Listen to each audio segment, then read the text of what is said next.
Thumbnail मधलं fire वाचून थंडीत कुडकुडणारे आपण, आपल्याला शेकोटीची आठवण आली ना सगळ्यांना. पण हे फायर ते फायर नाहीये. आणि सध्या गाजत असलेल्या पुष्पा पिक्चर मधलं फ्लॉवर नाही फायर हुमे ते पण फायर नाहीये. मग हे फायर काय आहे? हे आहे financial independence and retire early. Fire he concept आपल्याला अर्ली 40s किंवा 50s मध्ये रिटायर होण्यासाठी मदत करते.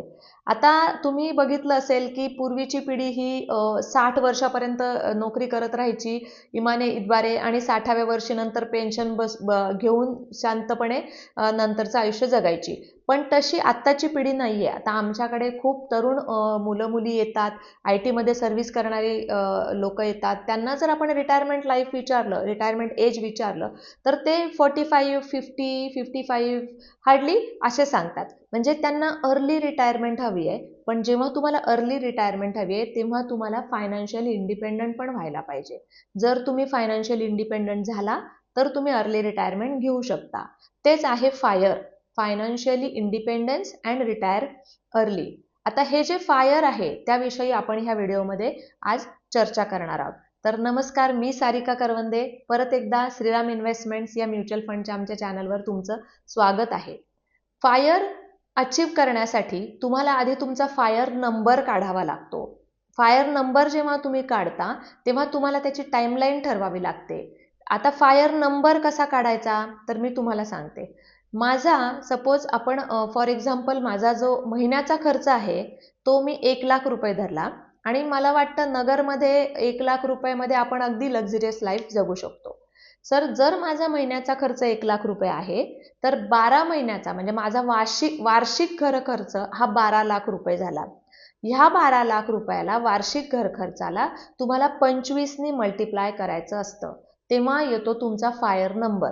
आता तुम्ही म्हणाल 25 का?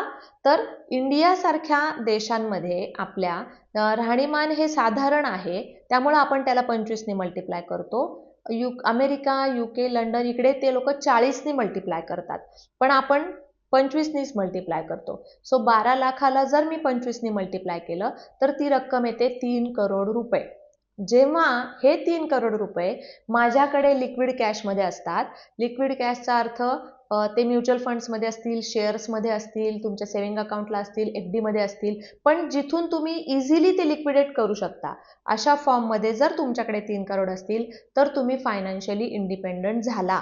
मग तुम्ही रिटायर होण्यासाठी फ्री आहात. तुम्ही तुमचं आयुष्य जगण्यासाठी फ्री आहात.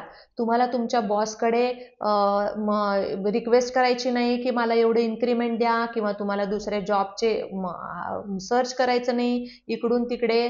तर तुम्ही तुमचं जे काही आवडीचं काम आहे ते करण्यासाठी तुम्ही फ्री आहात. आता रिटायर अर्लीचा अर्थ असा होत नाही की तुम्ही रिटायर होऊन 40व्या वर्षीच घरी बसायचं. तर त्याचा अर्थ असा होतो की अर्ली रिटायरमेंट घेऊन फायनान्शियली इंडिपेंडंट होऊन तुम्ही तुमच्या आवडीचं काम पुढे करू शकता. सो हे झालं फायर नंबर. मग हा फायर नंबर एकदा तुमच्याकडे आला की तुम्हाला ते ठरवायचंय की मी हे फायर नंबर किती वर्षात अचीव करेल. मी 5 वर्षात, 10 वर्षात, 15 वर्षात मी ते कसं अचीव करू शकतो. हे झालं फायर आणि फायर नंबर कसा अचीव करायचा ते.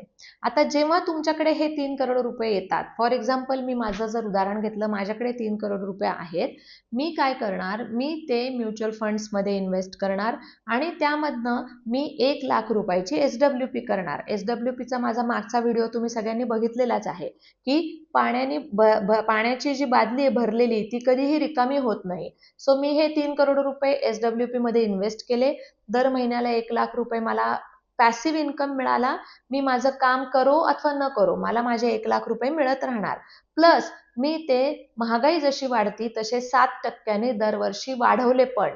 सो यावर्षी मला 1 लाख रुपये मिळत राहतील दर महिन्याला. पुढच्या वर्षी ते 7% वाढतील, म्हणजे पुढच्या वर्षी मला 1,07,000 रुपये मिळतील. त्याच्या पुढच्या वर्षी 1,07,000च्या 7% असं मी ते वाढवत राहणार. आता जर माझं वय आज 45 वर्ष आहे आणि पुढचे 25 वर्ष मी हा पॅसिव्ह इन्कम घेत गेले, तर टोटल 25 वर्षामध्ये मी विड्रॉ करते 3 करोड रुपये. आणि ह्याची जी मॅच्युरिटी रक्कम आहे म्हणजे माझ्या वयाच्या 70व्या वर्षी त्या फंडची व्हॅल्यू असती 22 करोड रुपये. मी ह्यामध्ये फक्त 12% रिटर्न्स पकडले आहेत. आता हे जे आहे हे झालं आपलं फायनान्शियली इंडिपेंडन्स होऊन त्याच्या पुढचं आयुष्य आपण कसं जगायचं. तर मी तर फायनान्शियली इंडिपेंडंट झाले, मी माझा फायर नंबर अचीव केलाय. तुम्हाला तुमचा फायर नंबर अचीव करायचा आहे तर कमेंट बॉक्समध्ये सांगा, आम्ही तुम्हाला तुमचा फायर नंबर अचीव करण्यासाठी मदत करू. आणि आमच्या व्हिडिओला लाईक करा, चॅनलला सबस्क्राईब करा, जेणेकरून असे जे नवनवीन व्हिडिओ आहेत ते बनवण्यासाठी आम्ही प्रेरित होऊ. सो आमचा व्हिडिओ बघितल्याबद्दल थँक्यू सो मच.